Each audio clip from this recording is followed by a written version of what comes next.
Bonjour et très heureux de nous retrouver pour découvrir ensemble les textes de la parole de Dieu du 22e dimanche ordinaire pour ce dimanche 28 août. La mode est au selfie, en bon français égo-portrait. Il met en scène au centre de l'image le moi qui se contemple. À l'époque de Jésus, le smartphone n'existait pas, mais les contemporains du Messie avaient sans doute l'ego aussi développé que nous aujourd'hui, en particulier parmi les élites religieuses du peuple juif. C'est à eux que Jésus parle dans l'Évangile, les invitant à l'humilité en choisissant la dernière place. C'est aussi à l'humilité que Ben Sira exhorte son fils dans la première lecture. Il l'invite à éviter toute forme d'orgueil qu'il considère comme la racine du mal. Avec la deuxième lecture, nous poursuivons l'écoute de la lettre aux Hébreux.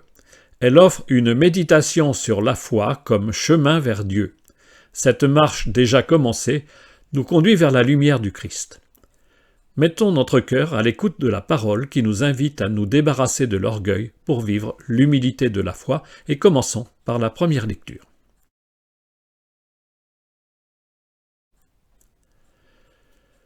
Environ 200 ans avant la naissance de Jésus, un sage nommé Ben Sira écrit un livre en hébreu pour rassembler des conseils précieux pour qui veut vivre avec sagesse.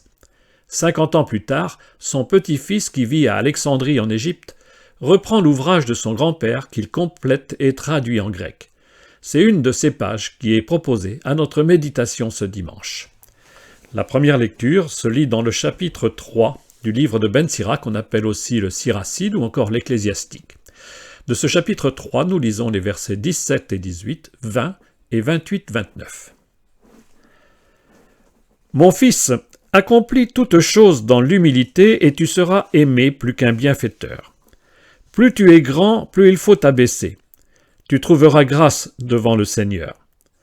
Grande est la puissance du Seigneur, et les humbles lui rendent gloire.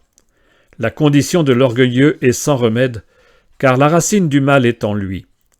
Qui est censé médite les maximes de la sagesse. L'idéal du sage, c'est une oreille qui écoute. Dans la page qui précède cet extrait, le sage donne des conseils aux jeunes pour qu'ils honorent leurs parents. Il ne serait sans doute pas inutile de relire ce chapitre 3 en entier pour susciter plus de solidarité entre générations, entre jeunes et vieux aujourd'hui. Mais revenons au bref extrait entendu. Il ne s'agit pas ici de simples conseils de bon sens qui inciteraient à la modestie. L'enjeu dépasse les seules relations humaines. Si l'orgueil est la racine du mal, c'est qu'il brise aussi la relation avec le Seigneur. L'humilité est plus efficace pour nouer de solides relations entre humains que de faire de grands cadeaux, mais l'humilité est aussi nécessaire pour se situer avec justesse devant Dieu. Qu'il est beau ce chant un peu oublié, les mains ouvertes devant toi, Seigneur, et ces paroles « Garde-nous tout petits devant ta face, brûlant d'amour et plein de joie ». Mettons-nous maintenant à l'écoute de la deuxième lecture. Le dimanche précédent, la lettre aux Hébreux invitait à recevoir les épreuves de la vie comme une leçon que Dieu nous donne, comme un père éduque son enfant. Du chapitre 12 que nous lisons en continu, nous laissons de côté les versets 14 à 17, où la lettre invite les chrétiens à, je cite, « rechercher activement la paix avec tous et la sainteté ». C'est le verset 14 de ce chapitre 12. À partir du verset 18, la lettre compare la marche des Hébreux vers la montagne de Dieu et celle des chrétiens vers la Jérusalem céleste pour qu'ils vivent une nouvelle alliance signée dans le sang du Christ. Dans la lettre aux Hébreux, nous lisons donc le chapitre 12, les versets 18 et 19, puis 22 à 24. Frères, quand vous êtes venus vers Dieu, vous n'êtes pas venus vers une réalité palpable embrasée par le feu, comme la montagne du Sinaï. Pas d'obscurité, de ténèbres, ni d'ouragan, pas de son de trompette, ni de paroles prononcées par cette voix que les fils d'Israël demandèrent à ne plus entendre. Mais vous êtes venus vers la montagne de Sion, et vers la ville du Dieu vivant, la Jérusalem céleste, vers des myriades d'anges en fête, et vers l'assemblée des premiers-nés, dont les noms sont inscrits dans les cieux. Vous êtes venus vers Dieu, le juge de tous, et vers les esprits des justes amenés à la perfection. Vous êtes venus vers Jésus, le médiateur d'une alliance nouvelle. Si nous avions lu les versets omis, les versets 20 et 21, nous aurions entendu combien la rencontre avec Dieu sur le mont Sinaï avait un aspect terrifiant. Nul ne pouvait s'approcher du Seigneur sans risquer la mort. Mais maintenant, plus de feu, plus de tonnerre, plus de nuit effrayante. Comme Élie sur la montagne, la même montagne, entend passer le Seigneur dans le murmure d'une brise légère, c'est raconté au chapitre 19 du premier livre des Rois, le verset 12, le peuple de la Nouvelle Alliance marche vers Dieu dans la paix. Dans la ville nouvelle, plus de bruit, plus de fureur, mais le chant des anges. Et surtout, le peuple en marche a déjà rencontré le Christ qui a scellé dans son sang l'alliance nouvelle. La lettre nous invite à vivre notre foi dans la joie. Mettons-nous maintenant à l'écoute de l'évangile de ce dimanche.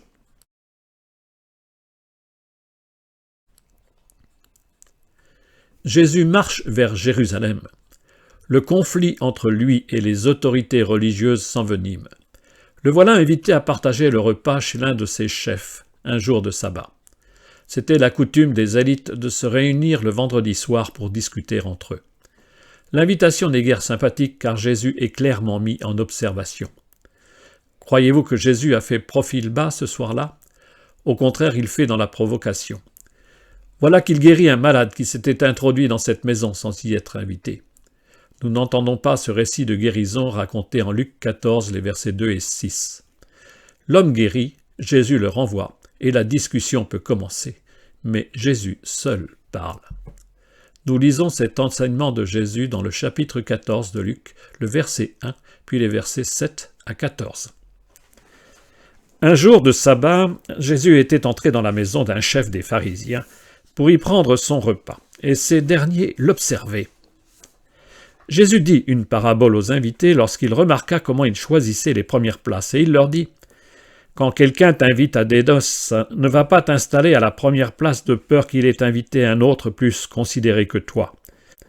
Alors celui qui vous a invité, toi et lui, viendra te dire « Cède-lui ta place », et à ce moment tu iras plein de honte prendre la dernière place. Au contraire, quand tu es invité, va te mettre à la dernière place. Alors quand viendra celui qui t'a invité, il te dira « Mon ami, avance plus haut », et ce sera pour toi un honneur aux yeux de tous ceux qui seront à la table avec toi. En effet, quiconque s'élève sera abaissé, et qui s'abaisse sera élevé. Jésus disait aussi à celui qui l'avait invité, « Quand tu donnes un déjeuner ou un dîner, n'invite pas tes amis, ni tes frères, ni tes parents, ni de riches voisins, sinon eux aussi te rendraient l'invitation et ce serait pour toi un don en retour. Au contraire, quand tu donnes une réception, invite des pauvres, des estropiés, des boiteux, des aveugles. Heureux seras-tu parce qu'ils n'ont rien à te donner en retour. Cela te sera rendu à la résurrection des justes. » L'enseignement de Jésus se compose en fait de deux parties que Luc a jointes l'une à l'autre. On pourrait le résumer en deux mots, humilité et gratuité. C'est à chaque fois l'attitude de ses interlocuteurs qui offre à Jésus l'opportunité d'un message radical. Recevons pour nous-mêmes ce double enseignement destiné aux chefs religieux avec qui Jésus mange ce soir-là. C'est d'abord l'attitude des invités que Jésus observe et conteste. Dans ses repas, on mangeait couché sur des divans. Les personnages les plus importants occupaient les divans d'honneur. Parlant de nouveau en parabole, Jésus dénonce l'honneur que chacun s'attribue à soi-même, le même orgueil dans lequel Ben Sira voyait la racine du mal. Jésus invite les convives à choisir la dernière place en signe d'humilité. Mais il ne s'agit pas ici de conseils pour vivre en bonne société.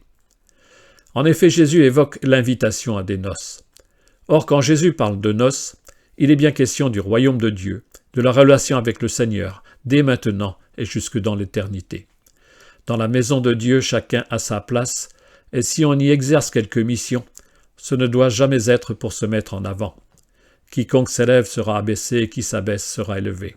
Cela commence sur terre, dans notre vie communautaire, en Église. Toute responsabilité doit se vivre comme service des frères. Sans oublier que dans la maison du Père, le plus petit d'entre vous, c'est celui qui est le plus grand. Saint Luc l'avait déjà noté au chapitre 9, verset 48. Plus loin dans l'Évangile, Jésus redira autrement la même chose. Quand vous aurez exécuté tout ce qui vous a été ordonné, dites « Nous ne sommes que de simples serviteurs, nous n'avons fait que notre devoir. » À partir du verset 12, Jésus ne s'adresse plus aux invités présents à ce repas. Il se tourne vers le maître de maison qui reçoit Jésus et les autres convives. Jésus regarde les invités et constate que se trouve autour de la table une certaine élite. On peut donc lire les remarques de Jésus à ce premier niveau comme un conseil pour sortir du cercle fermé des bien-pensants. L'Église aujourd'hui ne court-elle pas le même risque? Rassembler un cercle d'amis qui se sentent bien ensemble avec les mêmes idées, et non un peuple de frères qui vit la communion dans la diversité de ses membres.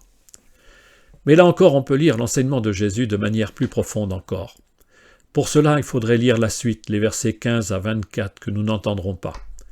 Immédiatement après ces paroles de Jésus, un convive s'adresse à lui. « Heureux celui qui participera au repas dans le royaume de Dieu. » Ce convive a bien compris où voulait en venir Jésus.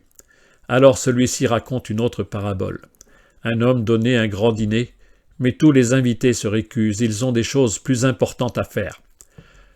Le maître de maison fait alors salle comble en invitant les pauvres, les estropiés, les aveugles, les boiteux, et va jusqu'à faire entrer les gens de force. La parole de Jésus est claire, elle prolonge le dicton « Les premiers seront les derniers » entendu dimanche dernier. Dans le royaume de Dieu, ce sont les petits, les bancals, qui sont le vrai peuple invité au festin des noces de l'agneau. En revanche, ceux qui se croient le peuple nu, nous sans doute, nous risquons fort d'avoir du mal à entrer dans la salle des noces. Le pape François a rappelé cette urgence pour l'Église, sortir de son propre confort et avoir le courage de rejoindre toutes les périphéries qui ont besoin de la lumière de l'Évangile.